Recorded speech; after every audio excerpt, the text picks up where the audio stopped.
சந்தோஷமாக இருக்கிறீர்களா? ஆரம்பம் அற்பமானாலும் முடிவை சம்பூரணமாய் மாற்றுகிற கர்த்தர். ஹல்லேலூயா. நிறைய பேருக்கு இந்த வருஷத்தினுடைய ஆரம்பம் ஒருவேளை நீங்கள் நினைத்தது போல் இல்லாமல் இருக்கலாம். இந்த ஒரு வாரத்தினுடைய வாழ்க்கையில் நீங்கள் நிறைய தோல்விகளையும் நிறைய விரக்திகளையும் நிறைய அவமானங்களையும் நீங்கள் பார்த்துருக்கலாம். ஆனால் உங்களுடைய இருதயம் சோர்ந்து போக வேண்டாம். இந்த வருடம் முடிவு வரைக்கும் இருக்குது. கண்டிப்பாக ஆண்டவர் நம்மை சாட்சியாய் நிறுத்தாமல் விடவே மாட்டார். உங்களுடைய துக்கங்களையும் சந்தோஷமாய் கர்த்தர் இந்த ஆண்டு மாற்றுவாராக. இந்த ஆண்டு நம்மோடு கூட கர்த்தர் வருகிறதை எல்லா ஜனங்களும் பார்ப்பார்கள் என்று நான் நம்புகிறேன்.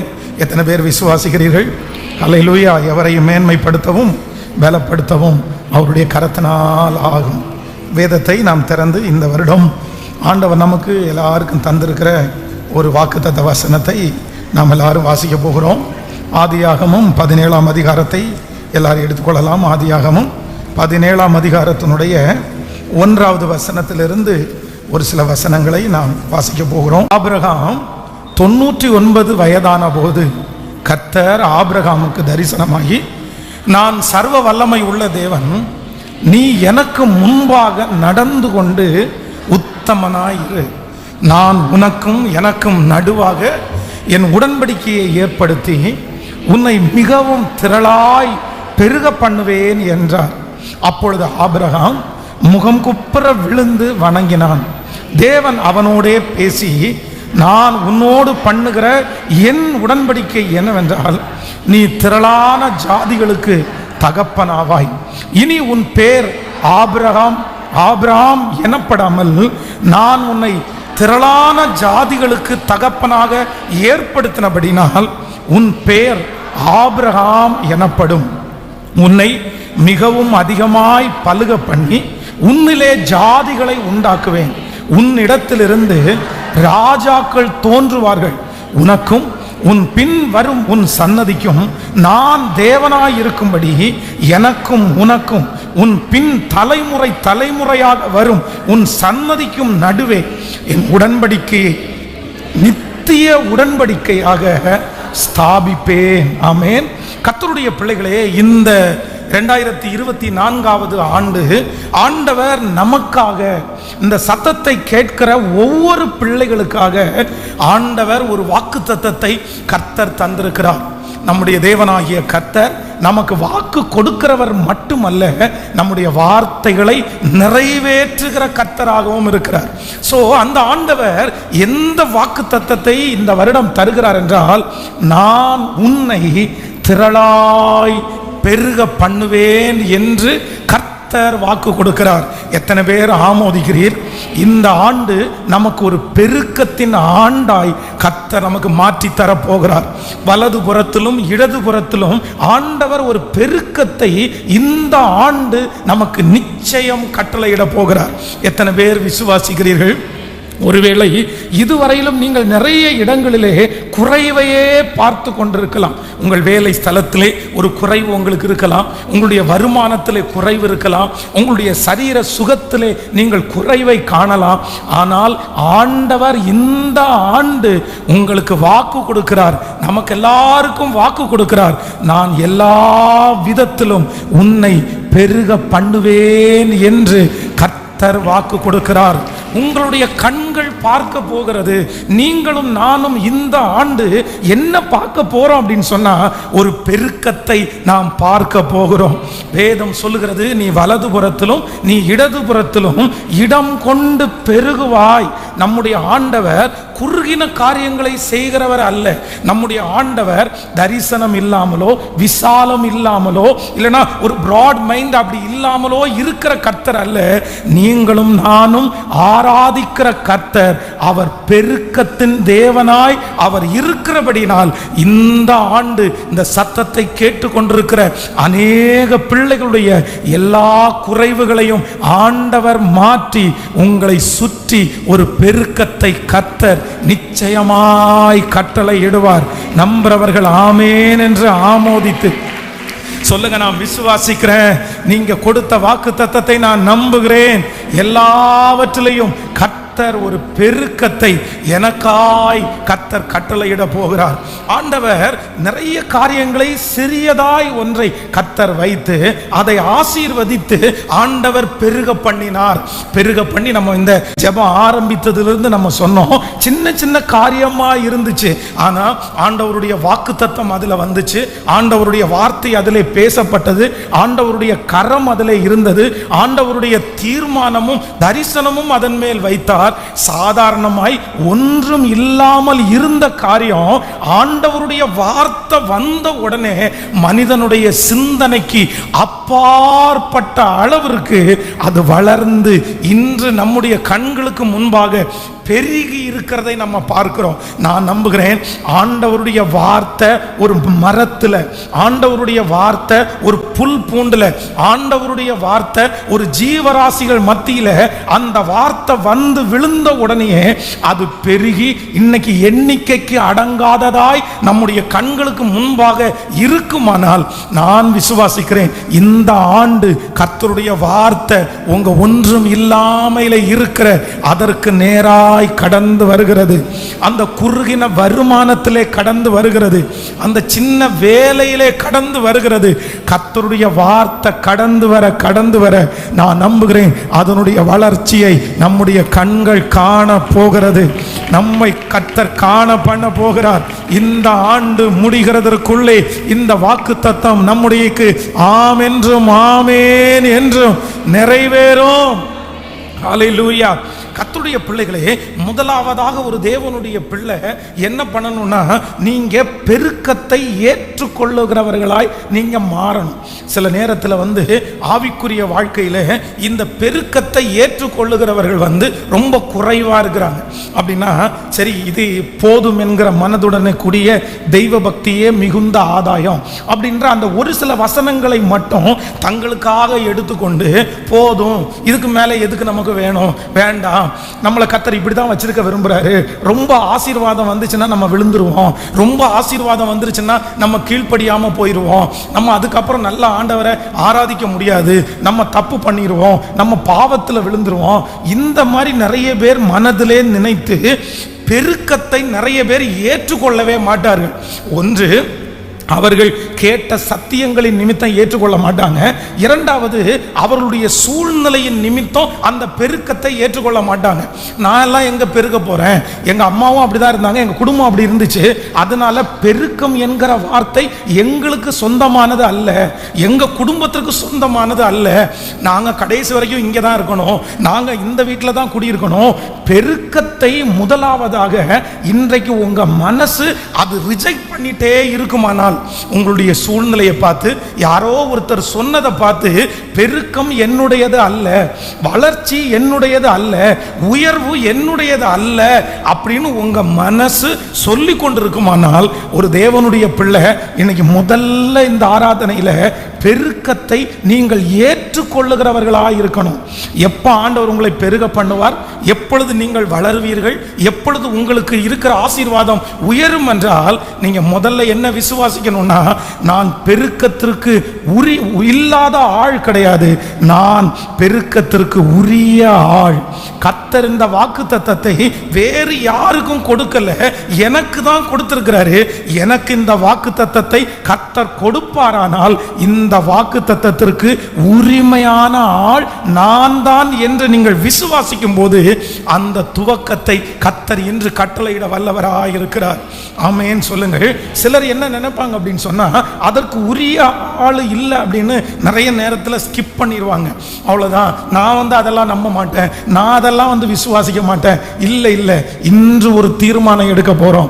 ஆண்டவரே, பெருக்கத்தை நான் ஏற்றுக்கொள்ளுகிறேன். கைகளை எல்லாரும் உயர்த்தி சொல்லுங்க பார்க்கலாம். ஆண்டவரே, பெருக்கத்தை நான் ஏற்றுக்கொள்ளுகிறேன். முழு பலத்தோட சொல்லுங்க, பெருக்கத்தை நான் ஏற்றுக்கொள்ளுகிறேன், ஒரு விசாலத்தை நான் ஏற்றுக்கொள்ளுகிறேன், ஒரு உயர்வை நான் ஏற்றுக்கொள்ளுகிறேன். இந்த சத்தத்தை கேட்கிற நான் பெருக்கத்திற்குரிய நபர் தான். சொல்லுங்க, அதற்காக தான் இந்த வார்த்தை எனக்கு நேராய் கடந்து வருகிறது.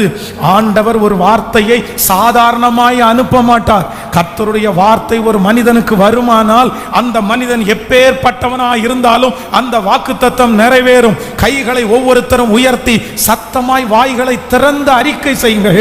நான் பெருக்கத்துக்குரிய நபர், நான் வளர்ச்சிக்குரிய நபர். என்னுடைய குடும்பம் இந்த வாக்குத்தத்தத்திற்கு சொந்தமான குடும்பம். இந்த வாக்குத்தத்தம் எனக்குரியது. நல்ல நல்ல நல்ல சத்தத்தை உயர்த்தி, இந்த வாக்குத்தத்தம் என் குடும்பத்திற்குரியது, இந்த வாக்குத்தத்தம் என் பிள்ளைக்குரியது. நான் இந்த வாக்குத்தத்தத்திற்கு உட்பட்டவன், இந்த வாக்குத்தத்தத்திற்கு உட்பட்டவன். ஹல்லேலூயா. சூழ்நிலையை வைத்துக்கொண்டு அதெல்லாம் நீங்க டிசைட் பண்ணிட முடியாது. சில நேரத்தில் ஆண்டவருடைய பிள்ளைகளுக்கு இருக்கிற ஒரு பெரிய நெகட்டிவ் என்ன அப்படின்னா, கர்த்தருடைய வார்த்தை கடந்து வரும்போது உடனே தன்னை தான் பார்ப்பாங்க, தன்னுடைய சூழ்நிலையை தான் பார்ப்பாங்க, தன்னுடைய வருமானத்தை தான் பார்ப்பாங்க, தன்னுடைய பின்னணியை தான் பார்ப்பாங்க. எனக்கு இந்த வாக்குத்தத்தம் ஆப்டா இருக்குமா, எனக்கு இந்த வாக்குத்தத்தம் சரியானதா இருக்குமா, இது எனக்குரிய வாக்குத்தத்தம் தானா அப்படின்னு நிறைய பேர் அவர்களை வைத்து கொண்டே பார்த்து கொண்டிருப்பாங்க. நான் நம்புறேன், வேதத்தில் சொல்லப்பட்டிருக்கிற ஒரு வாக்குத்தத்தம் கூட உங்களை வச்சு நீங்க மதிப்பு போட முடியாது. உங்களை வச்சு அந்த வாக்குத்தத்தத்தை நீங்க நம்ப முடியாது. உங்களை வைத்து நீங்கள் அந்த வாக்குத்தத்தத்தை அதை விசுவாசிக்க முடியாது, ஏற்றுக்கொள்ளவும் முடியாது. ஒன்று, கர்த்தர் நமக்கு பேசுகிற அத்தனை வாக்குத்தத்தங்களையும் என்னை வைத்து அல்ல, ஆணையிடுகிற, சொல்லுகிற, வாக்கு கொடுக்கிற அவரை வைத்து அந்த வாக்குத்தத்தத்தை நான் நம்பும் போது அந்த வாக்குத்தத்தம் என் பலத்திலே அல்ல, கர்த்தர் எனக்காக அந்த வாக்குத்தத்தத்தை செய்து முடிக்கிறதற்கு வல்லவரா இருக்கிறார். இந்த சத்தத்தை கேட்கிற ஆண்டவருடைய பிள்ளையே, நீங்கள் ஒருவேளை இன்று வரைக்கும் கொடுக்கப்பட்டிருக்கிற வாக்குத்தத்தத்தை உங்களை வச்சும் சூழ்நிலையை வச்சும் இது எனக்குரியது இல்லை இல்லை இல்லை அப்படின்னு நீங்க தள்ளிட்டே இருக்கலாம். யாபேசை குறித்து வேதம் சொல்லுகிறது, அவனுடைய தாய் அவனை பெற்றெடுக்கும் போது எப்படி பெற்றெடுத்தாங்கன்னா துக்கம், வருத்தம் அப்படின்னு பெற்றெடுத்தாங்க. காரணம் என்ன அப்படின்னா, அந்த வீட்டில் யாருமே நல்லா இல்லை, அதுக்கு முன்னாடி பிறந்த பிள்ளைங்க நல்லா இல்லை, ஆசீர்வாதத்திற்கும் அந்த பிள்ளைகளுக்கும் ரொம்ப தூரம். சுற்றி இருக்கிற எத்தனை பேர் நல்லா இருந்தாலும் இவங்க அந்த ஆசீர்வாதத்திற்கு உட்பட்ட குடும்பம் இல்லை. அதுவும் இப்ப பிறந்திருக்கிற பிள்ளை அந்த ஆசீர்வாதத்திற்கு உட்பட்டவன் அல்ல. அதனால அவனுடைய தாய் எப்பா பெருக்கம் உன்னுடையது அல்ல, வளர்ச்சி உன்னுடையது அல்ல, ஆசீர்வாதம் உன்னுடையது அல்ல அப்படின்னு அவனுக்கு முத்திரையே குத்தின போதிலும் யாபேஸ் தேவனுக்கு முன்பாக நின்று, இல்லை இல்லை, எங்க அம்மா சொன்னது மாதிரி எல்லாம் கிடையாது, நான் பெருக்கத்துக்குரிய நபர் தான், நான் ஆசீர்வதிக்கப்படக்கூடிய மனுஷன் தான், கர்த்தர் என்னை ஆசீர்வதித்து உம்முடைய கரம் என்னோடு கூட இருந்து தீங்கு என்னை துக்கப்படுத்தாதபடி என்னை விலக்கி காத்தருளும் என்று விசுவாசத்தோடு ஜெபம் பண்ணினான். கர்த்தர் யாபேசை அவன் சகோதரர்களை பார்க்கிலும் கர்த்தர் கனம் பெற்றவனாய் மாற்றினார்.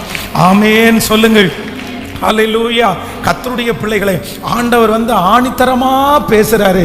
உன்னுடைய மனதிலே இருக்கிற ஆசீர்வாதம் என்னுடையது இல்லை, செழிப்பு என்னுடையது இல்லை, உயர்வு என்னுடையது அல்ல அப்படின்ற அந்த மனசை இன்னைக்கு ஆண்டவர் சொல்ற, நீ எடுத்து போட்டுட்டு முதல்ல நம்ப வேண்டியது என்ன அப்படின்னா, அது முதல் யாருக்குரியது அப்படின்னா எனக்குரியது, அது எனக்குரியது, என்னுடைய குடும்பத்திற்குரியது சொல்லலாமா? அப்படியே நீங்க நம்பினாதான் அது நடக்கும்னு நான் நம்புறேன். ஆமேன் சொல்லுங்கள். எல்லாரும் ஒரு 10 டைம் திரும்ப ஒரு விஷயம் கூட சொல்ல போறோம். கைகளை உயர்த்தி சொல்லலாம். ஆசீர்வாதம் எனக்குரியது, வாக்குத்தத்தம் எனக்குரியது, உயர்வு எனக்குரியது சொல்லுங்க, வளர்ச்சி எனக்குரியது, சந்தோஷம் எனக்குரியது, பெருக்கம் எனக்குரியது சொல்லுங்க. எனக்கு கர்த்தர் தந்திருக்கிறார். நான் பெருக்கத்தை ஏற்றுக்கொள்ளுகிறேன், நான் வளர்ச்சியை ஏற்றுக்கொள்ளுகிறேன், நான் உயர்வை ஏற்றுக்கொள்ளுகிறேன். என்னுடைய நிலைமை எப்படிப்பட்டதா இருந்தாலும், என் சூழ்நிலை எப்படிப்பட்டதா இருந்தாலும், எவரையும் மேன்மைப்படுத்தவும் பலப்படுத்தவும் அதிகாரம் படைத்த கர்த்தர் எனக்கு ஒரு பெருக்கத்தை தருவது அவருக்கு லேசான காரியம். எனக்கு ஒரு உயர்வை தருவது அவருக்கு லேசான காரியம். என்னை வளர பண்ணுவது அவருக்கு லேசான காரியம். இந்த உலகத்திலே சொல்லப்பட்ட, வேதத்தில் சொல்லப்பட்ட அனைத்து ஆசீர்வாதமும் எனக்கும் என் குடும்பத்திற்கும் உரியது. கர்த்தருடைய வருகை தாமதித்தால் இந்த ஆண்டு முடிகிறதற்குள்ளே அந்த பெருக்கத்தை என்னுடைய கண்கள், நல்ல கரங்களை தட்டி என்னுடைய கண்கள் காணும். ஆமென். என்னுடைய கண்கள் காணும். நான் அந்த பெருக்கத்தை நான் பார்ப்பேன். ஹல்லேலூயா. ஸோ பெருக்கத்தை ஏற்றுக்கொள்ளணும். அப்புறம் பெருக்கத்தை ஆண்டவருடைய பிள்ளைகள் நம்பணும். அதற்கு பிறகு பெருக்கத்திற்காக ஆண்டவருடைய பிள்ளைகள் முயற்சி எடுக்கணும். நம்முடைய இருதயத்திலே எப்பொழுதும் ஒரு தரிசனம், என்னை வளர பண்ணுகிற கர்த்தர் இந்த ஆண்டு முழுக்க உங்களுடைய மனசுல ஒரு வசனம் டிராவல் பண்ணணும். என்ன டிராவல் பண்ணணும்னா, அவர் எனக்கு சொன்னதை செய்யும் அளவும் என்னை கைவிடுவது இல்லை. இந்த மாதம் இந்த வருஷம் நான் ஒரு உயர்வை பார்க்காமல் கர்த்தர் என்னை எடுத்துக்கொள்ளவே மாட்டார். ஆமென் சொல்லுங்க பார்க்கலாம். அப்படியே நான் உங்களுக்காக ஜெபிக்கிறேன். அப்படியே கண்களை மூடிக்கொள்ளுங்கள். இந்த வருடத்திலே கர்த்தர் கொடுத்த வாக்குத்தத்தம் அப்படியே ஆம் என்றும் ஆமேன் என்றும் இந்த செய்திக்கு இடையிலே நான் உங்களுக்காக ஜெபிக்கிறேன். கர்த்தர் நல்லவர், கர்த்தர் நல்லவர். ஆமென். சாதாரணமானதை கொண்டு அசாதாரணமானதை நிறைவேற்றுகிற கர்த்தாவே, 5 அப்பத்தையும் 2 மீனையும் எடுத்து 5000 புருஷர்களை போஷித்த கர்த்தாவே, கொஞ்சம் எண்ணெயை பெருக பண்ணின தேவனே, ஹல்லேலூயா.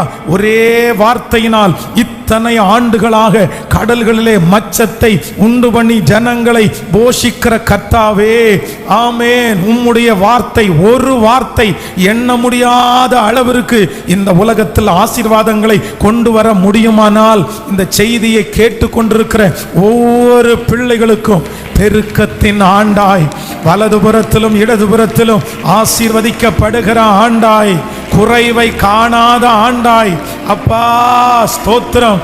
எங்கு திரும்பினாலும் ஓ ஹல்லேலூயா, பணக்குறைவு இல்லை, வருமான குறைவு இல்லை, சுகம் உங்களுக்கு நிரந்தரமா இருக்கிறது, வியாதி என்கிற அந்த குறைவு இல்லை, ஆமென். சமாதான குறைவு இல்லை, மகிழ்ச்சி என்கிற குறைவு இல்லை. சகலவற்றிலும் ஒரு பெருக்கத்தை கர்த்தர் இந்த ஆண்டு கட்டளை இட்டு, ஆமென், எங்கள் ஒவ்வொருவரையும் சாட்சியாய் நிறுத்துகிறதற்காக நன்றி அப்பா. இந்த சத்தத்தை யாரெல்லாம் கேட்டுக்கொண்டிருக்கிறார்களோ அவர்கள் அத்தனை பேருக்கும் இந்த வார்த்தை ஆம் என்றும் ஆமேன் என்றும் அப்படியே நடக்கிறதற்காக எங்களுடைய கரங்களை தட்டி நாங்கள் உமக்கு நன்றி செலுத்துகிறோம். நன்றி அப்பா. ஆமேன். ஹல்லேலூயா. கர்த்தர் உங்களை ஆசீர்வதிப்பாராக. நம்முடைய திருச்சபையிலையும் இந்த ஆண்டு கர்த்தர் ஒரு பெருக்கத்தை கர்த்தர் கட்டளையிட போகிறார். அந்த நியூ இயர் ஆராதனைக்கு எவ்வளவு பெரிய கிரௌட ஜன கூட்டத்தை நம்ம அன்னைக்கு பார்த்தோமோ, அதே ஜன கூட்டத்தை இந்த வருடம் முடிக்கும் போது கர்த்தர் பார்க்கிறதற்கு இடம் கொள்ளாமற் போக மட்டும் கர்த்தர் ஒரு ஸ்கொயர் ஃபீட் இடம் கூட ஃப்ரீயா இல்லாம கர்த்தர் நம்முடைய திருச்சபையையும் கர்த்தர் பெருக பண்ணுவாராக. இது ஆம் என்றும் ஆமேன் என்றும் அப்படியே நடக்க போகிறது.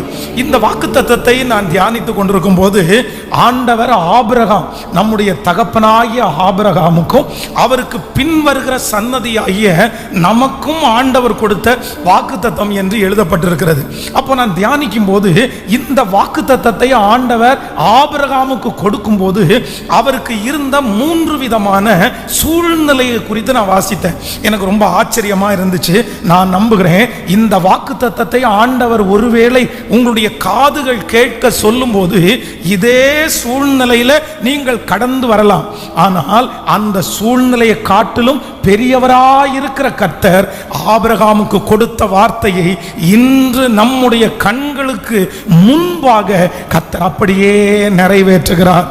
ஒரு வசனத்தை வாசிக்கலாமே, எடுத்துக்கொள்ளலாம். முதலாவதாக ஆதியாகமம் 17ஆம் அதிகாரத்தினுடைய 18வது வசனத்தை நம்ம வாசிக்க போகிறோம். ஆமென்.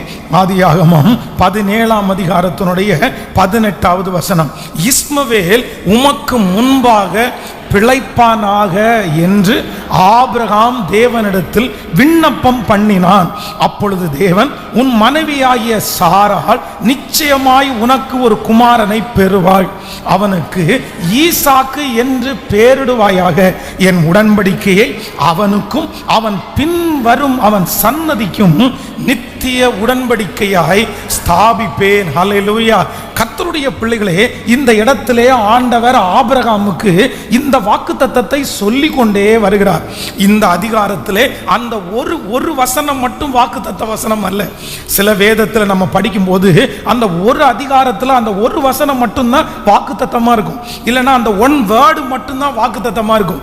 ஆனா நீங்க இந்த வேதத்தில் படிச்சீங்கன்னா இந்த அதிகாரம் முழுவதும் ஆண்டவர் ஆபிரகாமுக்கு வாக்குத்தத்தத்தையும் உடன்படிக்கையும் கர்த்தர் செய்வார். அப்ப ஆண்டவர் சொல்றாரு, உன்னை நான் பெருக பண்ணுவேன், உன்னுடைய வம்சம் எண்ணி முடியாததா இருக்கும், நீ கற்பனை பண்ண முடியாத அளவுக்கு, நீ யோசனை செய்ய முடியாத அளவுக்கு நான் உன்னை பெருக பண்ணுவேன் அப்படின்னு ஆண்டவர் வாக்கு கொடுப்பாரு. அப்போ ஆபிரகாமுக்கு இருந்த முதல் சூழ்நிலை என்ன அப்படின்னா, ஆண்டவரை பார்த்து ஆபிரகாம் சொல்வாரு, இஸ்மவேல் உமக்கு முன்பாக பிழைப்பானாக, இஸ்மவேல் உமக்கு முன்பாக பிழைப்பானாக. அப்படின்னா ஆண்டவர் இந்த வாக்குத்தத்தை இப்பொழுது அல்ல, ஏற்கனவே 25 வருஷத்துக்கு முன்னாடி ஏற்கனவே இந்த வாக்குத்தத்தத்தை அவன் கேட்டான். ஆண்டவர் அவனை தனியாக இருக்கும்போது 12ஆம் அதிகாரத்தில் அவனை அழைத்து, நீ வா, நான் உன்னை பெரிய ஜாதியாக்குவேன். அன்னைக்கு வயசு இருந்துச்சு, அன்னைக்கு டைம் இருந்துச்சு, அன்னைக்கு சூழ்நிலை எல்லாம் சாதகமாக இருந்துச்சு, அன்னைக்கு நடக்கும் என்கிற பெரிய நம்பிக்கை இருந்துச்சு. எல்லாம் இருக்கும்போது ஆண்டவர் சொன்ன உடனே அந்த வாக்குத்தத்தத்தை கேட்டு உடனே பின்பற்றினார். ஆனால் இப்போ வயது சென்று அவனுடைய பலனெல்லாம் குறுகி போய் இப்போ என்ன நினைச்சிட்டார் அப்படின்னு சொன்னா, நமக்கு நடக்காதுன்னு சொல்லி இன்னொரு ஆப்ஷனை அவர் தேடி எடுத்துக்கிட்டார். அவ்வளவுதான்.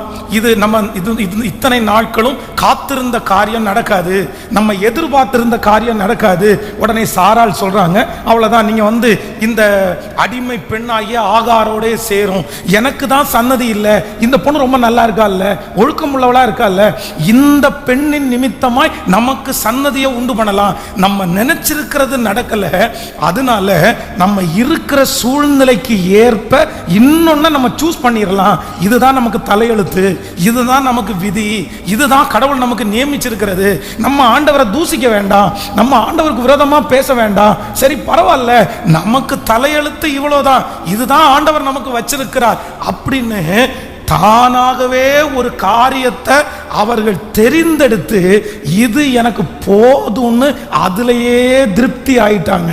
அப்பொழுதுதான் ஆண்டவர் மறுபடியும் ஆபிரகாமுக்கு தரிசனமாகி கர்த்தர் வாக்கு கொடுக்கிறார், நீ நினைச்சிருக்கிறது அல்ல, நீ உன்னுடைய மனசுக்குள்ள இத்தனை நாட்களும் காத்திருந்து கிடைக்காததுனால இதுதான் அப்படின்னு நினைச்சு நீ ஓடிக்கொண்டு நீ செலக்ட் பண்ணது அல்ல.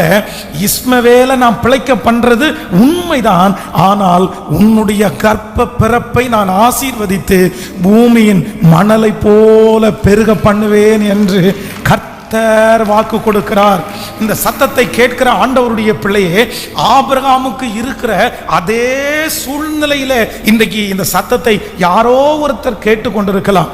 நீங்க ஒரு வாக்கு தத்தத்திற்காக நீங்கள் ஜெபித்து அதற்காக பல ஆண்டுகள் காத்திருந்து பல நாட்கள் ஆண்டவரிடத்தில் போராடி இது எனக்கு கிடைக்கும், ஒவ்வொரு ஆண்டும் இது எனக்கு கிடைக்கும், இது எனக்கு கர்த்தர் தருவார். ஆனால் நாள் தள்ளி தள்ளி போகலாம், வருஷங்கள் தள்ளி தள்ளி போகலாம். இப்போ கொஞ்ச நாட்களாக நீங்க ஒரு முடிவுக்கு வரலாம், அவ்வளவுதான், நமக்கு இதுதான் ஆண்டவர் நமக்கு எழுதி இருக்கிறாரு, நீங்களாகவே திருப்தி ஆயிருக்கலாம். இந்த வியாதி மறையாது, இந்த போராட்டம் என்னை விட்டு கடந்து போகிறதுக்கு வாய்ப்பே இல்லை, இதோடையே நான் வாழ்ந்துட வேண்டியதா, இதுதான் எனக்கு நியமிக்கப்பட்டது. ஆண்டவரை நீங்க தூசிக்காதது உண்மைதான், ஆலயத்திற்கு கலந்து வந்திருக்கிறது உண்மைதான். ஆனா உங்க மனசுக்குள்ள ஒரு வருத்தம் இருந்தாலும் நீங்களாகவே ஒரு திருப்தியை கொண்டு வந்திருக்கலாம், நீங்களாகவே ஒரு கட்டுக்கோப்பை கொண்டு வந்திருக்கலாம். ஆனால் அந்த சூழ்நிலையில தான் ஆவியானவர் இந்த ஆண்டு மறுபடியும் உங்களுக்கு வாக்கு கொடுக்கிறார். நீங்களே அப்படி நினைத்திருந்தாலும் உங்களுக்கு கர்த்தர் கொடுத்திருக்கிற வாக்கு தத்தம் அது மாறவே மாறாது, அது இன்றும் வைக்கப்பட்டிருக்கிறது. ஹல்லேலூயா. கரங்களை தட்டி நீ நினைக்கிறதற்கும் வேண்டுவதற்கும் அதிகமாய் செய்திருக்கிற கர்த்தர், நீங்கள் நினைத்தது அல்ல, நீங்க பிக்ஸ் பண்ணது அல்ல, நீங்க தீர்மானிச்சது அல்ல. நான் நம்புகிறேன் கர்த்தர் உங்களுக்கு கொடுத்த வார்த்தை அப்படியே நிறைவேறும். ஒரு 3 பேருடைய கரத்தை பிடித்து சொல்லுங்க, கர்த்தர் உங்களுக்கு கொடுத்த வார்த்தை நிறைவேறும். உங்க பிள்ளைகளை பற்றி நீங்கள் எடுத்த முடிவு அல்ல, கர்த்தர் உங்களுக்கு கொடுத்த வார்த்தை சொல்லுங்க அப்படியே நிறைவேறும். ஆமென். நீங்கள் திருப்தியாயிருக்கலாம், நீங்க திருப்தியாயிருக்கலாம், ஆனா நான் நம்புறேன் அதற்காக என்னுடைய ஆண்டவர் வாக்கு மாறுகிறவர் அல்லவே அல்ல. எத்தனை பேர் விசுவாசிக்கிறீர்கள்? என் தேவன் எனக்காக யாவையும் செய்து முடிக்கிற கர்த்தர். இந்த வருடம் உங்களுக்கு ஒன்று நடக்க போகிறது. இந்த வருடம் உங்களுடைய குடும்பத்தில் ஒன்று நடக்க போகுது. எது தெரியுமா?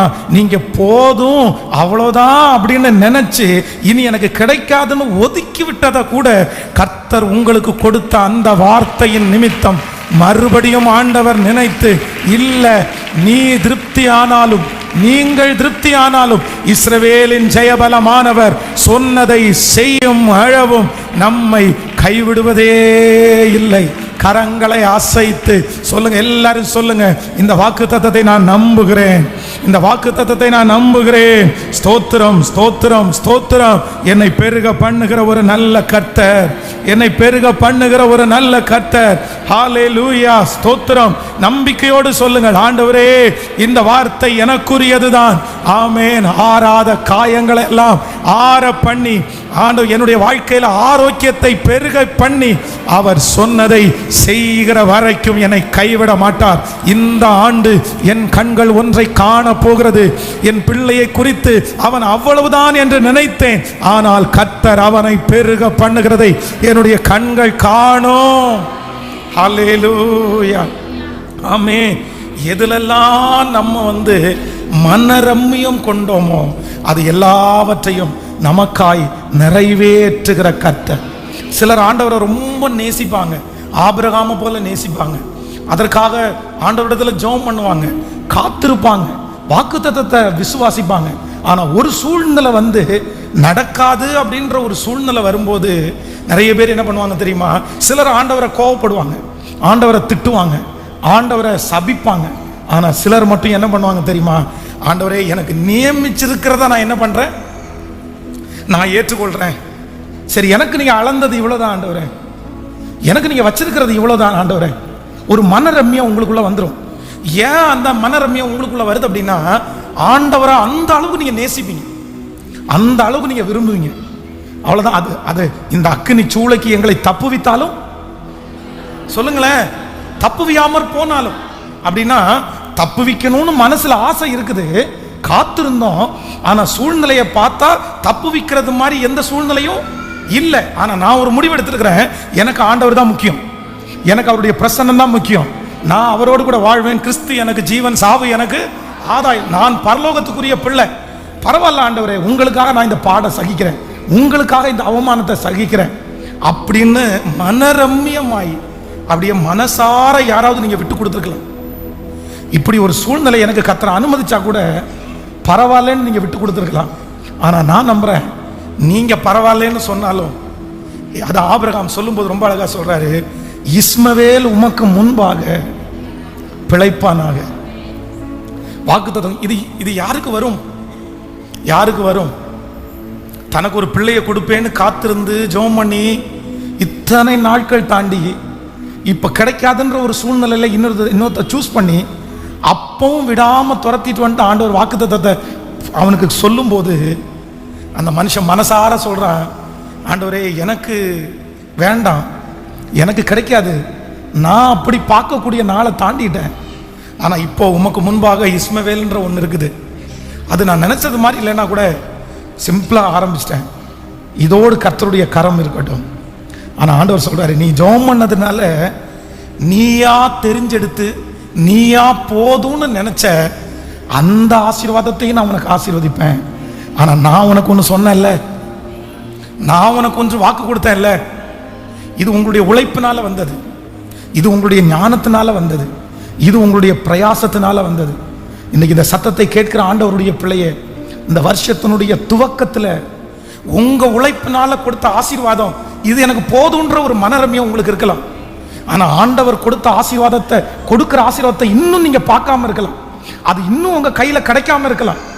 இப்ப நீங்க பார்க்கிற வீடு உங்களுக்கு கர்த்தர் கொடுத்த வருமானம், இன்றைக்கு உங்களுக்கு பார்க்கிற ஆசீர்வாதம் எல்லாம் உங்க முயற்சினால நீங்க பாடுபட்டு நீங்க கஷ்டப்பட்டு உருவாக்கி ராத்திரி பகலா பண்ணின அந்த ஆசீர்வாதமா இருக்கலாம்.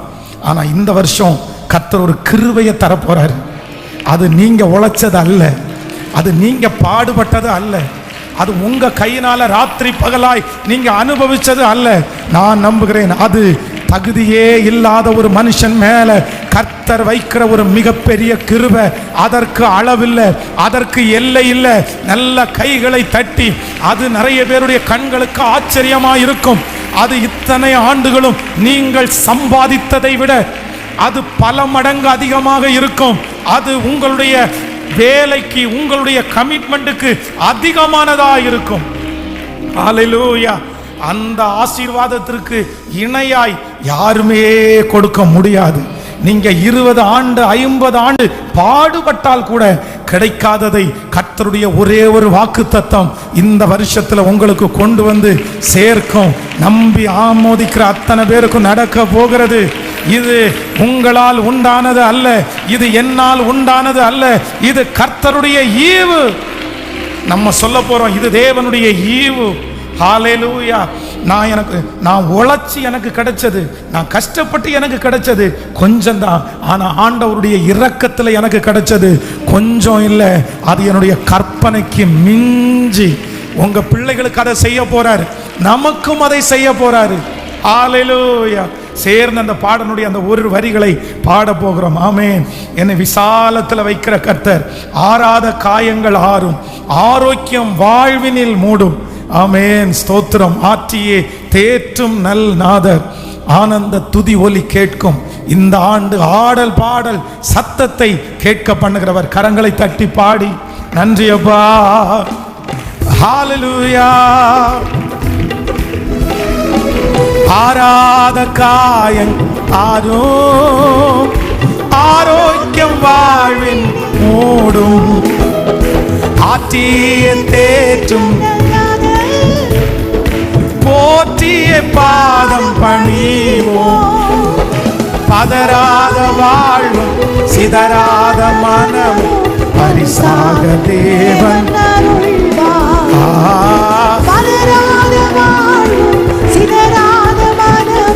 பரிசாக தேவன்.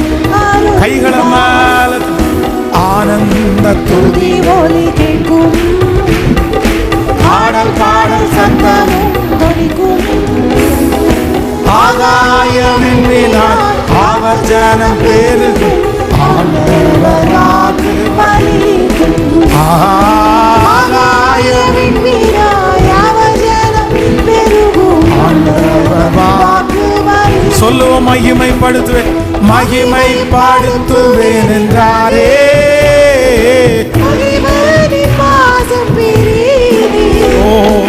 மங்காத புகழுடன் வாழ்வோம்.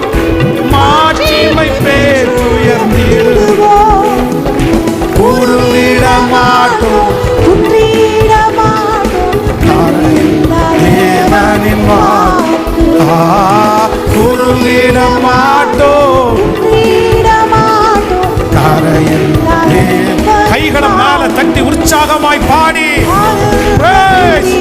ஏசப்பா பாட்ட பாடும்போது 2024 ஆண்டு எங்களுக்குரிய ஆண்டு. பெருக பண்ணுவேன், பெருக பண்ணுவேன். ஆகாயம் பெருகும், வாக்கு பலிக்கும். ஹல்லேலூயா. நம்மளே ஒரு முடிவெடுத்து, நம்மளே ஒரு தீர்மானம் பண்ணி, நம்ம ஒரு வட்டத்துக்குள்ள, நம்ம ஒரு சர்க்கிளுக்குள்ள நம்ம வந்துட்டாலும், நான் நம்புறேன் நமக்கு வாக்கு கொடுக்கிற கர்த்தர் அவர் ரொம்ப உண்மை உள்ளவர். அவர் ரொம்ப உண்மை உள்ளவர். ஒரு தகப்பன் ஒரு மகன், ஒரு தகப்பன் சின்ன வயசுல ஒரு ப்ராமிஸ் பண்றாரு, நீ 10th படிச்சு முடி, உனக்கு நான் இதை தருவேன் அப்படின்னு சொல்றாரு. அந்த பையனும் ரொம்ப அழகா அந்த 10th ரொம்ப அழகா படிச்சு முடிச்சிடறான். அவன் நினைச்சதை விட நல்ல மார்க் வாங்கிட்டான். ஆனா அப்பாவுக்கு இப்ப கொடுக்க முடியாது, அப்பா இப்ப தரல.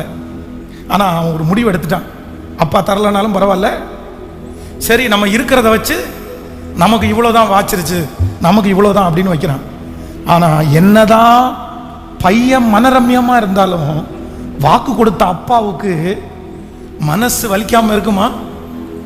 சொல்லுங்க.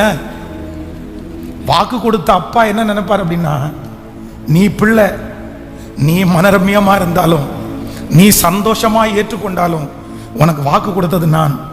உன்னுடைய நீதி நிமித்தமோ இல்லையோ, என் நீதியின் நிமித்தம் நான் நிச்சயமா உனக்காக செய்வேன். நீ வேண்டான்னா கூட நான் உனக்கு செய்துதான் ஆகணும். நீ அது எனக்கு கிடைக்காட்டா பரவாயில்லன்னு நினைச்சா கூட என் நீதியின் நிமித்தம். அதான் குழந்தையிலே ஆண்டவர் மோசையை தனியா பிரிக்கிறாரு. ஆனா தெரியாதனமாய் அவனுடைய வாழ்க்கையில இப்படி ஒரு 40 ஆண்டுகள் வரும்னு மோசையை நினைக்கவே இல்லை. அவர் என்ன நினைச்சார் அப்படின்னு சொன்னா, நம்ம இந்த ஜனத்திற்காக ஏற்பாடு பண்ணப்பட்டவங்க தான். அவங்க அம்மா அவனை ஊட்டி வளர்த்தும் போது என்ன சொல்லியிருப்பாங்கன்னா, எப்பா உன் கூட பிறந்த நிறைய குழந்தைங்க செத்துட்டாங்கப்பா, ஆனா கடவுள் ஏசப்பா அவனை உயிரோட வச்சிருக்கிறாரு. ஆண்டவர் அவனை உயிரோட வச்சிருக்காரு. எதுக்கு தெரியுமா? இந்த ஜனங்களை இங்கிருந்து மீட்டு கொண்டு போகும்படியாய். நீ ஒரு ஸ்பெஷலானவன். அதுவும் எந்த இடத்திலிருந்து குழந்தைகளை கொல்லணும்ன்ற சட்டம் பிறப்பிக்கப்பட்டதோ அந்த இடத்துல நீ வாழ்றப்பா. நீ ஸ்பெஷல். நீ ஸ்பெஷலான ஒரு குழந்தை அப்படின்றத அவங்க அம்மா அவனுக்கு ஒவ்வொரு டைமும் பால் ஊட்டும் போதும் சொல்லி சொல்லி வளர்த்ததுனால வேதம் சொல்லுகிறது, அனித்தியமான பாவ சந்தோஷங்களை அனுபவிக்கிறதை பார்க்கலும் தேவனுடைய பிள்ளைகளோடு சேர்ந்து துன்பத்தை அனுபவிக்கிறதையே தெரிந்து கொண்டா. அப்படின்னா இந்த அம்மா அவனுக்குள்ள கொடுத்த தாகம், வாஞ்சைய, எப்படியாவது இந்த ஜனங்களை நம்ம மீட்டெடுக்கணும், நம்ம இவங்களில் ஒருத்தன் இல்ல இவங்களில் ஒருத்தன்றதை டிசைட் பண்ணிட்டான். அதற்காகவே முயற்சி எடுத்துட்டான். ஆனா இவங்களை எப்படியாவது மீட்டு நம்ம கொண்டு போயிடலான்னு நினைச்சிட்டு இருக்கும்போது இப்ப அவனுடைய வாழ்க்கையில் அவன் எதிர்பாராத 40 ஆண்டு, எதிர்பாராத ஒரு சூழ்நிலை. இப்போ அந்த 40 ஆண்டுகளும் தன்னுடைய மாமனாராகிய எத்ரோனுடைய வீட்டில் அங்க போய் இருக்கும்போது நாட்கள் தாண்ட தாண்ட அவன் என்ன முடிவு எடுத்துட்டான் அப்படின்னு சொன்னா, உங்களை எனக்கு பிடிக்கும் ஆண்டவரே, உங்களை எனக்கு ரொம்ப பிடிக்கும் ஆண்டவரே, ஆனா இனி நான் ஜனங்களை நடத்துற அளவுக்கு கெப்பாசிட்டி எனக்கு இல்லை, எனக்கு போதும் இந்த வாழ்க்கை, நீங்க வேற யாரையாவது ஒருத்தரை அனுப்புங்க, எனக்காக வேற யாரையாவது ஒருத்தரை கொண்டு போங்க, எனக்கு அந்த மாதிரி நாட்டம் எல்லாம் இல்லை ஆண்டவரே, எனக்கு முடிஞ்சிருச்சு ஆண்டவரே, என் காலங்கள் முடிஞ்சிருச்சு, இனி நான் போய் என்ன ஆண்டவரை பண்ண போறேன். அப்போ தன்னையே ரிஜெக்ட் பண்ணி தான் ஒரு ஜோனுக்குள்ள, தான் ஒரு கட்டுப்பாட்டுக்குள்ள வந்துட்டான், ஒரு மனரமியத்துக்குள்ள வந்துட்டான். இந்த ஜெபத்தில் இருக்கிற யாரோ ஒருத்தருக்கு ஆண்டவர் பேசிட்டே இருக்கிறாரு. நீங்க ஒரு கோட்டைக்குள்ள வரலாம், நீ வாலிப தம்பியா இருக்கலாம், தங்கச்சியா இருக்கலாம், நீ ஒரு ரவுண்டுக்குள்ள நீ வந்திருக்கலாம் மகனே. ஆனா கர்த்தர் உன்னை தொடும்போது, கர்த்தர் உன்னை ரட்சிக்கும் போது, கர்த்தர் உன்னை அழைக்கும் போது அவருடைய அம்பரா துணியில் அவர் வச்சதற்கு காரணம் ஒரு சின்ன இடத்துல நான் ஏற்றும்படியாக அல்ல, உன்னை ஒரு பெரிய தூரம் உன்னை கொண்டு போகும்படியாக தான் கர்த்தர் தரிசனம் கொடுத்துருக்கலாம். ஆனா மோசையை மாதிரி உங்க வாழ்க்கையில நடந்த சில சிச்சுவேஷன்ல நீங்களாகவே உங்களுக்கு ஒரு ரவுண்டை கிரியேட் பண்ணி, நீங்களாகவே ஒரு தரிசனத்தை கிரியேட் பண்ணி அங்கேயே நீங்க உட்கார்ந்து, ஆனா சந்தோஷமா தான் இருக்கிறீங்க, போதுன்ற திருப்தி உங்களுக்கு இருக்கலாம். ஆனா ஆண்டவர் இந்த ஆண்டு, இந்த 2024வது ஆண்டு சொல்றாரு, உன் பலவீனத்தை தூக்கி போடு, உன்னுடைய இயலாமையை தூக்கி போடு, உன்னுடைய மன வருத்தத்தை தூக்கி போடு. உங்களுக்கும் எனக்கும் வாக்கு கொடுத்தவர் சாதாரணமானவர் அல்ல. உன் வட்டத்தை நீ அழிச்சுக்கோ, உன்னுடைய கோட்டை நீ அழிச்சுக்கோ, நீங்க போட்ட கோட்டை அழிச்சிருங்க. நீங்கள் அந்த எல்லைக்கு உட்பட்டவர்கள் அல்ல, நீங்கள் அந்த கற்பனைக்கு உட்பட்டவர்கள் அல்ல, நீங்கள் அந்த சூழ்நிலைக்கு உட்பட்டவர்கள் அல்ல. கர்த்தர் சொல்றாரு, உன்னை மிகவும் திரளாய் பெருக பண்ணுகிற ஒரு அபிஷேகத்தை உன் மேல வச்சிருக்கிறேன், அந்த கிருபையை உன் மேல வச்சிருக்கிறேன். உன்னை சுற்றி போடப்பட்டிருக்கிற அந்த கோட்டை அழிச்சு இந்த ஆண்டு முன்னேறுகிற ஆண்டு, இந்த ஆண்டு அந்த வட்டத்திற்கு வெளியே காலடி எடுத்து வைக்கிற ஆண்டு. நல்ல கரங்களை தட்டி ஹல்லேலூயா. இந்த ஆண்டு உங்க தரிசனம் அல்ல, கர்த்தர் உங்களை குறித்த தரிசனத்தை நிறைவேற்றுகிற ஆண்டு. ஆமேன் சொல்லுங்க, ஆமேன். நம்பி நம்பி ஜபத்தோட ஹல்லேலூயா. அந்த வார்த்தையை நம்புறவங்க நிறைய கட்டுகளை உடைக்கிறவர் இப்பொழுது உங்க பிள்ளைகளுக்கு அப்படி செய்கிறார். உங்க பிள்ளைகளுக்காக நீங்கள் போடப்பட்டிருக்கிற அந்த ரவுண்டு, அதை கர்த்தர் அழிச்சு இல்ல திரளாய் பெருக பண்ணுவேன். ஆமேன் ஆமேன். ஸ்தோத்திரம் ஸ்தோத்திரம். இந்த வார்த்தை பிரசங்கிக்கப்படும் போதே நிறைய பேருடைய இருதயத்தில் ஒரு மாற்றம் வருகிறது. கர்த்தர் உள்ளுக்குள்ள ஒரு பெரிய மாற்றத்தை கட்டளை இடுகிறார். நான் நம்புகிறேன் அந்த ஃபீல் உங்களுக்கு வந்துச்சுனாலே இந்த ஆண்டு முடிகிறதுக்குள்ள அந்த வசனத்தை கர்த்தர் துவங்க போகிறார், அந்த வாக்குத்தத்தத்தை கர்த்தர் துவங்க போகிறார். ஹல்லேலூயா. நம்முடைய ஆண்டவர் பெருக பண்ணுகிறவர். எந்த சூழ்நிலை, எந்த சிச்சுவேஷன் அப்படின்னு சொன்னா, நான் எனக்காக கொண்டிருக்கிற திருப்தியை தாண்டி என்னை பெருக பண்ணுகிற கர்த்தர் அவர். ஹல்லேலூயா. சொல்லுங்க, பக்கத்தில் கையை பிடிச்சு சொல்லுங்க, உங்க எல்லையை நீங்க போட முடியாது. உங்க சூழ்நிலையை வச்சு உங்க எல்லையை நீங்க போடாதீங்க. உங்க எல்லையை இன்னொருத்தரும் போட முடியாது. உங்க எல்லையை ஏற்கனவே உங்களை அழைச்ச தேவன் வச்சுட்டாருன்னு சொல்லுங்க. உங்க பிள்ளைகளை குறித்து அந்த லெக்க கர்த்தர் வச்சுட்டாரு. இதுக்கு இடையில எத்தனை வேணாலும் வரலாம், எத்தனை வேணாலும் வரலாம். ஆனா நான் நம்புறேன், தரிசனம் அவருடையது, வாக்குத்தத்தம் அவருடையது. ஹல்லேலூயா. ஆனா நீங்க ஒண்ணு செய்யணும், என்ன தெரியுமா? நீங்க அப்படியே பிடிச்சிட்டே உட்காராதீங்க, அப்படியே பிடிச்சிட்டே உட்காராதீங்க. ஏதாவது ஒரு டாக்டர் சொல்லுகிறதையே பிடிச்சிட்டு உட்காராதீங்க. ஏதாவது ஒரு சொந்தக்காரங்க சொல்றதையே பிடிச்சிட்டு உட்காராதீங்க. ஏதாவது ஒரு டீச்சர் சொல்றதையே பிடிச்சிட்டு உட்காராதீங்க. அவர் எருசலேமை ஸ்திரப்படுத்தி அதை பூமியிலே புகழ்ச்சி ஆக்கிற வரைக்கும் அவரை அமர்ந்திருக்க விடாதிருங்க. வாலிப தம்பி தங்கச்சி, அப்படியே பிடிச்சிட்டே உட்கார்ந்துராத, சூழ்நிலையை வச்சு பிடிச்சிட்டே உட்கார்ந்துராத. ஆண்டவருக்கு தடையாய் நிற்கிறதே இதுதான். நிறைய பேர் அப்படிதான், ஒரு ரவுண்டை போட்டு அப்படியே உட்காந்துட்டு அதையே பிடிச்சி வச்சுட்டு உட்காந்துருவாங்க. நான் சொல்றேன், நீங்க முன்னேறுங்க. நீங்க முதல்ல உங்களுக்காய் போடப்பட்டிருக்கிற கோட்டை அழிச்சு முன்னேறுங்க. இந்த 2024 வருடம் இந்த ஃபர்ஸ்ட் வீக்கு நீங்க அப்படிதான் சொல்லணும். சத்துருவை துரத்தி நீங்க சொல்லுங்க, எனக்கு வாக்கு கொடுத்தவர் எனக்கு முன்னாய் கடந்து போகிறார். நான் நம்புறேன், என்னை திரளாய் பெருக பண்ணுவது நிச்சயம், என்னை திரளாய் பெருக பண்ணுவது நிச்சயம். ஹல்லேலூயா. வேகமாக ரெண்டாவது ஒரு காரியத்தை கூட உங்களுக்கு சொல்றேன். நான் ஆதியாகமம் 17வது அதிகாரத்தினுடைய 17வது வசனத்தை வாசிக்க போறோம். 17ஆம் அதிகாரம் 17வது வசனம். அப்பொழுது ஆபிரகாம் முகம் குப்புற விழுந்து நகைத்து, 100 வயதானவனுக்கு பிள்ளை பிறக்குமோ, 99 வயதான சாராள் பிள்ளை பெறுவாளோ என்று தன் இருதயத்திலே சொல்லிக்கொண்டு, கவனிங்க ஆண்டவருடைய பிள்ளைகளே, நான் உன்னை ஆசீர்வதிக்க போறேன், நான் உன்னை பெருக பண்ண போகிறேன், பூமியில் உள்ள சகல ஜனங்களை பார்க்கலும் உன்னை பெருக பண்ணுவேன்னு கர்த்தர் வாக்கு கொடுக்கிறாரு பாருங்க. ஆபிரகாமுக்கு ரெண்டாவது அவன் என்ன சிச்சுவேஷன்ல கடந்து போறான் அப்படின்றத இந்த 17வது வசனத்துல சொல்றாரு. என்ன சொல்றாரு அப்படின்னு சொன்னா, எனக்கு எத்தனை வயசு? எனக்கு 100 வயசு, சாராளுக்கு 90 வயசு, எனக்கு 100, அவங்களுக்கு 90. இப்போ ஆண்டவரிடத்துல அவர் என்ன மனசுல சொல்றாருன்னா, ஆண்டவரே எனக்கு பிள்ளைய கொடுக்கிற தகுதி இல்லை, சாராளுக்கு பிள்ளைய பெற்றெடுக்கிற தகுதி இல்லை. 2 பேருமே நீங்க வாக்குத்தத்தம் கொடுத்தது உண்மைதான், நீங்க வார்த்தையை 25 வருஷத்துக்கு முன்னாடி பேசினது உண்மைதான். ஆனா அந்த 25 வருஷத்துக்கு முன்னாடினாலாவது கொஞ்சமாவது நாங்க நம்பணும். ஏன்னா 75 தான் ஆகுது, பரவாயில்ல, கண்டிப்பா கிடைக்கிறதுக்கு வாய்ப்பு இருக்குது. ஆனா இப்ப 75 தாண்டிருச்சு, 80 தாண்டிருச்சு, 90 தாண்டிருச்சு. இப்ப எங்க வந்து நிக்குது? 100 வயது, 100 இயர்ஸ். எங்களுடைய தகுதியே முடிஞ்சதற்கு பிறகு எங்களுக்கு குழந்தை பிறக்கும், நாங்க பெரிய ஜாதியாய் மாற்றப்படுவோம் அப்படின்ற நம்பிக்கை எனக்கு இல்லை. இன்னைக்கு ஆண்டவருடைய பிள்ளைகளே, சிலர் இந்த வாக்குத்தத்தத்தை ஆண்டவர் கொடுக்கும்போது, உன்னை பெருக பண்ணுவேன்ற வாக்குத்தத்தம் கொடுக்கும்போது நிறைய பேருடைய மனசுக்குள்ள என்ன வரும் தெரியுமா? உண்மைதான், 2 வருஷத்துக்கு முன்னாடின்னு சொன்னா இந்த வாக்குத்தத்தம் நடக்கும். ஏன்னா அப்ப நான் நல்லா ஜெபம் பண்ணிட்டு இருந்தேன், அப்ப நான் நல்லா தகுதியா இருந்தேன், அப்ப எல்லா தகுதியும் எனக்கு இருந்துச்சு, அப்பதான் படிச்சு முடிச்ச ஃப்ரெஷ்ஷா இருந்தேன். ஆனா இப்ப ஆண்டவர் இந்த வாக்குத்தத்தம் கொடுக்கிறாரு.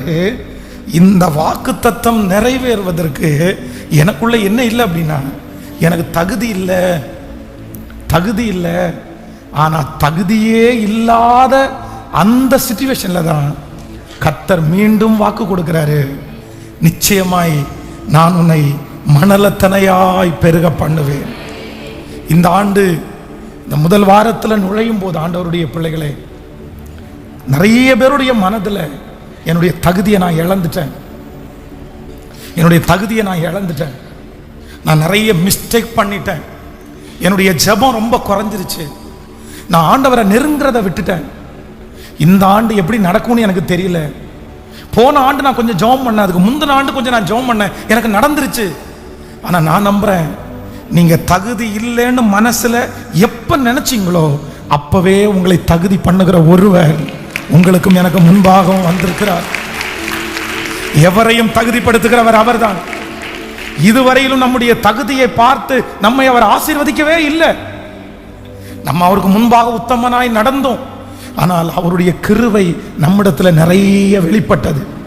இந்த வருஷம் நம்மை திரளாய் பெருக பண்ணுகிற கர்த்தர் வாக்கு கொடுக்கிறாரு, உன்னுடைய தகுதிக்கு மிஞ்சி நான் உன்னை ஆசீர்வதிக்கிறதற்கு வல்லவராய். கர்த்தர் நிறைய பேர் அதற்காய் கர்த்தர் தகுதிப்படுத்த போறாரு. மிகப்பெரிய பொறுப்பாகிய இஸ்ரவேல் ஜனங்களை நடத்துகிற பொறுப்பை சாலோமோனுடைய கையில கொடுக்கும்போது அவர் என்ன சொல்றாரு அப்படின்னு சொன்னா, இவ்வளவு பெரிய திரளான ஜனங்களை நடத்துவதற்கு நான் எம்மாத்திரம், எனக்கு வயசு ரொம்ப குறைவா இருக்கு ஆண்டவரே, எனக்கு தகுதியே இல்லை ஆண்டவரே. ஆனால் சமஸ்த இஸ்ரவேல் ஜனங்களுக்கு முன்பாக கர்த்தர் அந்த சின்ன வயதிலே சாலோமோனை தகுதிப்படுத்தினது உண்மையானால் உங்கள் கைகளிலே கொடுக்கப்பட்டிருக்கிற அந்த காரியத்தை வெற்றியாய் செய்வதற்கு தகுதியை கர்த்தர் தேடி வர பண்ண போகிறார். இந்த ஆண்டு அவர்தான் உங்களுக்கு தகுதியையும் தரப்போகிறார். நீங்கள் நடத்தக்கூடிய தகுதியை தருவார். அந்த போராட்டத்தை ஜெயிக்கக்கூடிய தகுதியை தருவார். ஆமென். சரீரம் செத்து போனதா இருந்தாலும் உயிர்ப்பிக்கிறவரும் அவர்தான், கொல்லுகிறவரும் அவர்தான். உயிர்ப்பிக்கிற கர்த்தர் சொல்லுகிறார், மாண்டு போனதை கூட என் தேவன் மறுபடியும் உயிர்ப்பிக்கிறதற்கு வல்லவராயிருக்கிறார். ஆமென். சொல்லுங்க பகல் கைகளை எல்லாரும் உயர்த்தி, ஆம் தகப்பனே, என் சரீரத்தை தகுதிப்படுத்துகிறவர், என் சிந்தையை தகுதிப்படுத்துகிறவர். சொல்லுங்க, என்னை தகுதிப்படுத்துகிற கர்த்தர், என்னை தகுதிப்படுத்துகிற கர்த்தர். சொல்லுங்க, அந்த இந்த வாக்குத்தத்தம் நிறைவேறுவதற்கு என்னை இந்த வருஷம் ஜெபிக்க வைக்க போறார் ஆண்டவர். என்னை இந்த வருஷம் உபவாசிக்க பண்ண போறார் ஆண்டவர். என்னை இந்த வருஷம் பரிசுத்தத்திற்கு நேராய் கர்த்தர் நடத்த போகிறார். சிஸ்டர், உங்க பிள்ளை இந்த வருஷம் பைபிள் தூக்குறத கர்த்தர் காண்பிப்பார். கர்த்தர் அவனை தகுதிப்படுத்துவார். கர்த்தர் அவனுக்குள்ள கிரியை செய்வார். ஆண்டவர் அவர்களுக்குள்ளே அந்த எழுப்புதல் தீய கர்த்தர் பற்ற வைப்பார். அந்த சோர்வுகள் மாறும், அந்த சோர்வுகள் மாறும். விருப்பத்தையும் ஆற்றலையும் நமக்குள்ளே உண்டு பண்ணுகிற கர்த்தர் அவர். ஹல்லேலூயா. வெறுமையா இருக்கிற ஒரு மனுஷனுக்குள்ள எழுப்புதல் என்கிற அந்த தீயை போடுகிறவர் கர்த்தர். இந்த ஆண்டு செத்து போன உங்களுடைய விசுவாசத்தில், செத்து போன உங்களுடைய நம்பிக்கையில் கர்த்தர் ஒரு அக்னியை நிச்சயம் இந்த மாதம் கர்த்தர் போடுவார். இந்த வருடம் கர்த்தர் போடுவார். போட்டு கர்த்தர் எரிய பண்ணுவார். ஹல்லேலூயா. நம்பர் 3, மூன்றாவது 17ஆம் அதிகாரத்தினுடைய 1வது வசனத்தை வாசிக்க போறோம்.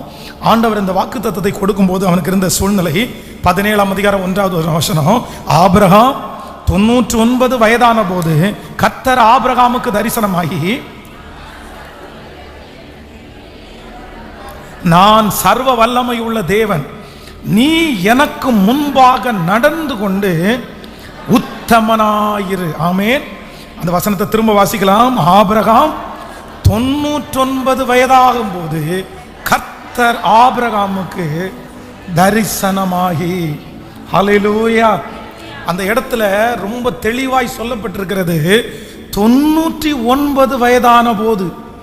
இதுவரைக்கும் அமைதியா ஆண்டவர் இருந்துட்டு இப்போ அப்படின்னு சொன்னா காலதாமதம் ஆயிருச்சு, ரொம்ப லேட் ஆயிருச்சு அப்படின்ற ஒரு முடிவை ஆபிரகாம் தன்னுடைய மனதிலே கொண்டு வந்ததற்கு பிறகு கர்த்தர் தரிசனமாகி, நான் உன்னை பெருக பண்ணுவேன் என்று கர்த்தர் வாக்கு கொடுக்கிறார். மூணாவது என்ன சூழ்நிலை அப்படின்னு சொன்னா, நம்பர் 1, ஃபர்ஸ்ட் என்ன சூழ்நிலையில கர்த்தர் இந்த வாக்குத்தத்தம் கொடுக்கிறாரு? என்ன சூழ்நிலை கொடுக்கிறாரு அப்படின்னா, எனக்காக கொடுத்தது எனக்கு கிடைக்கலனாலும் எனக்கு கிடைச்சதுல நான் என்ன ஆயிட்டேன், திருப்தி ஆயிட்டேன்னு தனக்கே ஒரு வட்டத்தை போட்டு, இதுதான், இதுல தான் நான் பிழைக்கணும், இதுல தான் நான் ஓடணும் அப்படின்னு தான் மனசுல மனரம்யமாய் ஃபிக்ஸ் பண்ணிட்டதுக்கு பிறகு கர்த்தர் என்ன கொடுக்கிறாரு? வாக்கு கொடுக்கிறாரு. இல்ல, நீ மனசுல ஃபிக்ஸ் பண்ணாலும் நான் கொடுத்த வாக்குத்தத்தம் என்ன பண்ணாது, மாறாது அப்படின்னு ஆண்டவர் வாக்கு கொடுக்கிறாரு. நம்பர் 2, இரண்டாவது என்ன சூழ்நிலை அப்படின்னு சொன்னா, தன்னுடைய சரீரத்திலே இருந்த எல்லா தகுதியும் என்ன பண்ணிருச்சு, போயிருச்சு. அவ்வளவுதான். இனிய ஆண்டவர் கொடுத்த வாக்குத்தத்தத்தை அவர் கொடுத்தா கூட அதை காப்பாற்றக்கூடிய தகுதி தனக்கு இல்லை, பலன் எனக்கு இல்லை. கொடுத்தா கூட செய்ய முடியாதுப்பா, இனி அது கிடைச்சா கூட எதுக்குப்பா, நான் இதை போய் சேர போறேன் அப்படின்ற ஒரு சூழ்நிலை. அதற்காக ஆண்டவருடைய வாக்குத்தத்தம் தள்ளி போகல, கர்த்தர் நிறைவேற்றினார். ஆமென். நம்பர் 3, மூன்றாவது ஆண்டவர் இந்த வாக்குத்தத்தத்தை கொடுக்கும்போது ஆபிரகாமுக்கு இருந்த மூணாவது சூழ்நிலை என்ன அப்படின்னு சொன்னா, ரொம்ப லேட் ஆயிடுச்சு, ரொம்ப காலதாமதம் ஆயிடுச்சு. எவ்வளோ அப்படின்னு சொன்னா 99 வயசு. இதுக்கு முன்னாடி யாருக்கும் இப்படி இந்த வயசுல நடந்ததில்லை, இதுக்கு முன்னாடி யாரையும் இப்படி பார்த்ததும் இல்லை. எனக்கு காலதாமதம் ஆயிடுச்சு, எனக்கு ரொம்ப டிலே ஆயிடுச்சு, இதுக்கு மேல எனக்கு நடக்காது என்கிற ஒரு முடிவுக்கு ஆபிரகாம் வந்து இன்னொன்னு சூஸ் பண்ணதற்கு பிற்பாடும் கர்த்தர் மறுபடியும் தரிசனமாகி வாக்கு கொடுக்கிறார், நான் உன்னை திரளாய் பெருக பண்ணுவேன். பக்கத்தில் இருக்கிற கையை கொடுத்து சொல்லுங்க, காலதாமதம் உங்களுக்கு தான் ஆச்சு, ஆண்டவருக்கு காலதாமதம் ஆகல. சொல்லுங்க, காலதாமதம் என்று நீங்கள் நினைத்தாலும் இல்லை, இந்த கடைசி நிமிஷத்தில் மறுபடியும் உங்களை ஆசீர்வதித்து உங்களை பெருக பண்ணி நீங்க ஆண்டவரை சந்திக்கும் போது சந்தோஷத்தோட சந்திக்கிறதற்கு பலன் கொடுக்கிற ஒரு கண்மல். எத்தனை பேர் நம்புறீங்க? உன்னை நான் மிகவும் திரளாய் பெருக பண்ணுவேன், உன்னை மிகவும் திரளாய் பெருக பண்ணுவேன். இதுக்கு ஆங்கிலத்தில் ஒரு வார்த்தை கவுண்ட் இல்லை அப்படின்றாங்க. அது ஆண்டவர் ஆபிரகாம் சொல்லும்போது என்ன சொல்றாருன்னா, கடலுடைய மணலை பாருப்பா, அதை என்ன கூடுமானால் உன் சன்னதியை அவ்வளவாய் பெருக பண்ணுவேன். கணக்கிட முடியாது, கணக்கிட முடியாது. மக்கள் தொகை கணக்கு நம்ம வந்து சில வருஷம் மக்கள் தொகை கணக்கு சொல்றாங்கல்ல, இந்த மக்கள் தொகை கணக்குன்றது நம்ம வாழ்ற அந்த நேரத்தில் உள்ளதில்லை, எப்பவுமே 5 வருஷம் 3 வருஷம் முன்னாடி உள்ளதான். அப்போ இருக்கிற கணக்கை யாராலையும் இன்னைக்கு வரைக்கும் கண்டுபிடிக்கவே முடியாது. நம்முடைய ஆண்டவர் சொன்ன வார்த்தை மாறவே மாறாது. அல்லேலூயா. நான் நம்புறேன் உங்களுக்கு ஒரு ஆசீர்வாதம் கொடுக்க போறாரு கர்த்தர், எனக்கு ஒரு ஆசீர்வாதத்தை கர்த்தர் கொடுக்க போறாரு. என்னுடைய கணக்குல அடங்காத அளவிற்கு கர்த்தர் என்ன பிளஸ் பண்ண போறாரு. அல்லேலூயா. என்ன கர்த்தர் ஆசீர்வதிக்க முடியும், ஊழியத்திலையும் எல்லா விதத்திலும். எப்படி தெரியுமா ஆசீர்வதிக்க முடியும்? நான் எண்ணவே முடியாத அளவுக்கு என்ன ஆசீர்வதிக்கிறதற்கு கர்த்தரால முடியுமா முடியாதா? நிறைய பேரை கேள்விப்பட்டிருக்கிறோம் உலகத்தில் ஆட்களை, அவங்களுக்கு எவ்வளவு சொத்து இருக்குன்னு அவங்களுக்கு கேட்கல. அவங்க எல்லா சொத்தையும் போய் விசிட் பண்ணாங்களான்னா அதுவும் இல்லை. அவங்க இந்த மூலையிலேருந்து அந்த மூலைக்கு போகணும்னா கூட பேட்டரி கார் வச்சு தான் சார் போகணும். அவ்வளோ அப்படியெல்லாம் ஆசீர்வதிக்கப்பட்டிருக்காங்கன்னு நம்ம நிறைய பேர் சொல்லி கேட்டிருக்கிறோம். ஆனால் நான் நம்புறேன், நீங்க கர்த்தருக்கு முன்பாக நடந்து கொண்டு உத்தமனாய் இருந்தால் இது அவர்களுக்கு மட்டும் இல்லை, நமக்கும் சாத்தியம். ஒரு சிலரை கர்த்தர் அப்படி ஆசீர்வதிக்க போறாரு, நீங்கள் அதை உங்க கண்கள் காண போகிறது. அது உங்க தலை மேல கர்த்தர் வச்சிருக்கிற கிருபை. ஹல்லேலூயா. அப்படியே எழும்பி நிற்கலாமா? எல்லாரும் கைகளை உயர்த்தி சொல்லுங்கள், என்னை மிகவும் திரளாய் பெருக பண்ணுகிற கர்த்தர், என்னை மிகவும் திரளாய் பெருக பண்ணுகிற கர்த்தர், என்னை மிகவும் திரளாய் பெருக பண்ணுகிற கர்த்தர். ஹல்லேலூயா. இவன் உயிரோடு இருக்கிறதே கஷ்டம் அப்படின்னு சொன்ன ஜனங்கள் மத்தியில என்னை ஸ்திரப்படுத்தி சீர்படுத்துகிற ஒரு கர்த்தர், என்னை பலப்படுத்தி நிலை நிறுத்துகிற ஒரு கர்த்தர். இந்த ஆண்டினுடைய ஃபர்ஸ்ட் வீக், முதல் வாரம், முதல் வாக்குத்தத்த செய்தி, உன்னை திரளாய். ஹல்லேலூயா. போன வருஷம் ஆண்டவர் வாக்கு கொடுத்தாரு, திருச்சபைக்கு வாக்கு கொடுத்தாரு, நான் உன்னோடு கூட இருந்து செய்யும் காரியம். கோயம்புத்தூர் பட்டணத்திலேயே ஆவிக்குரிய கூட்டம் மட்டும் இல்லை, உலக பிரகாரமாய் நடந்த கூட்டத்தில் கூட ஒரே நேரத்தில் 40,000 பேர் ஒரு இடத்துல கூடின ஃபர்ஸ்ட் மீட்டிங் போன வருஷம் வச்ச மீட்டிங் தான். அந்த ப்ரேயர் நடத்தினோம், 12 hours ப்ரேயரில், அதுவும் 12 மணி நேரம் கிரவுடு வந்து ஒரே இடத்துல உட்கார்ந்திருந்த 2023 கோயம்புத்தூர்ல ஒரே மீட்டிங், அந்த ஒரு மீட்டிங் மட்டும்தான். ஒரே எல்லாம் ஸ்பிரிச்சுவலாகவும் சரி, உலக ரீதியாகவும் சரி, உலகத்தில் அரசியல் கட்சிகளோ காலேஜோ எதுவுமே அப்படி பண்ணதில்லை. அப்போ ஆண்டவர் வாக்குத்தத்தத்தை நிறைவேற்றினாரா? இந்த ஆண்டு கர்த்தர் கொடுத்த வாக்குத்தத்தத்தை நிறைவேற்றுவாரா?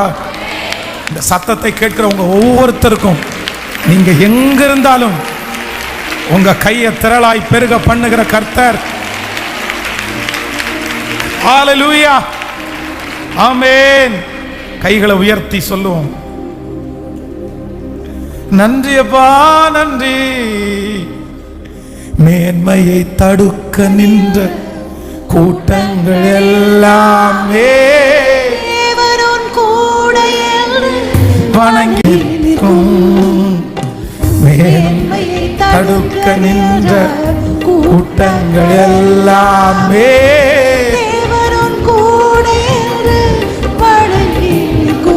உன்னை பாடித்தவர் தந்திட்ட காயங்களால், உன்னை பகைத்தவர் தந்திட்ட காயங்களால் உன் மேன்மை உன் கையில் சேரும்.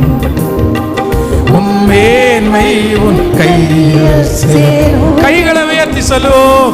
ஓ சீர்படுத்துவா, ஸ்திரப்படுத்துவா, பலப்படுத்தி நிலை நிறுத்துவா. எல்லாரும் பாடுவோம். சீர்படுத்துவா, ஸ்திரப்படுத்துவா, பலப்படுத்தி நிலை நிறுத்துவா. உன்னை பலப்படுத்தி உன்னை பலப்படுத்தி கொஞ்ச காலம் கண்ட பாடுகள் எல்லாமே பனி போல உந்தன் உருகி போகும். சத்தமாய் பாடி. கொஞ்ச காலம் கண்ட பாடுகள் எல்லாமே பனி போல உந்தன் முன்னே உருகி போகும். உன் கஷ்டங்கள் நஷ்டங்கள் எல்லாமே மாறும். நஷ்டங்கள் எல்லாமே மாறும். புது நன்மைகள் உன்னை சேரும். புது நன்மைகள் உன்னை சேரும். இப்ப சொல்லுவோம் கையை தூக்கி. ஓ சீர்படுத்துவா, ஸ்திரப்படுத்துவா, பலப்படுத்தி நிலை நிறுத்துவா. ஓ என்னை சீர்படுத்துவா, ஸ்திரப்படுத்துவா, பலப்படுத்தி நிலை நிறுத்துவா. என்னை பலப்படுத்தி நிலை நிறுத்துவா. என்னை பலப்படுத்தி நிலை நிறுத்துவா. உன்னை இல்லாமல் செய்வேன் என்று சொன்னோம். இல்லாமல் செய்வேன் என்று சொன்னோம். இடம் கொள்ளாமல் பெருகச் செய்யும் தேவன். உன்னை இல்லாமல் செய்வேன் என்று சொன்னோம். இடம் கொள்ளாமல் பெருகச் செய்யும் தேவன். ஹல்லேலூயா. ஆமோதிக்கிறீர்களா?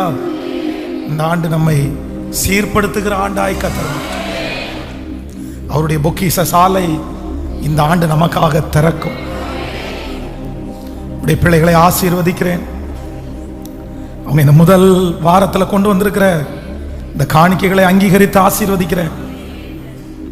இந்த ஊழியத்தை தாங்குகிற கொடுக்கிற பிள்ளைகள் எங்கிருந்தாலும் அவங்க ஆசீர்வாதமா இருக்கட்டும். ஆண்டவரே,